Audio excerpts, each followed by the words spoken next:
What's good, guys? So in this video we're going to be going over functions. This is video number 4. If you want to see the other videos in this beginner playlist, then look down in the description or the comments below. A link will be there.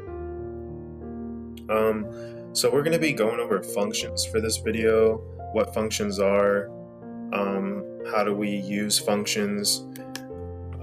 So yeah, let's just make a basic function real quick. So if you've been following along, then you know what a print function is, but if in case you don't, printing is just something that prints out in the output. Okay, so if we were to print hi and press play, then it prints out hi.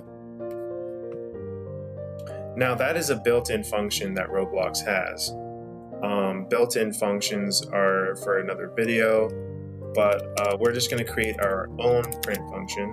So local function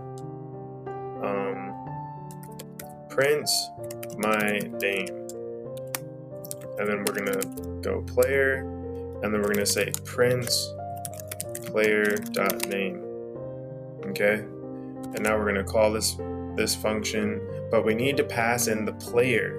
So what we're going to need to do is create a game.players.player added connect function player, and now we can call in our print my name player.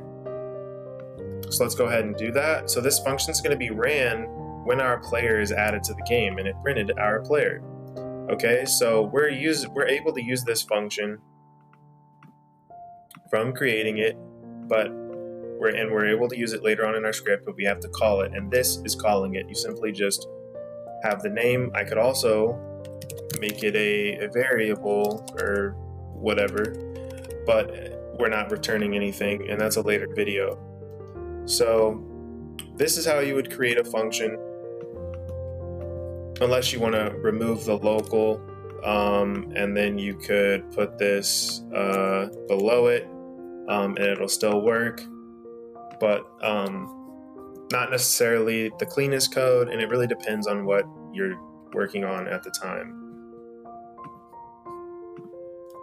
So yeah, that's pretty much, in the simplest way I could explain it, is a function just really does something. It's a piece of code that does something, and then you call that something. Okay,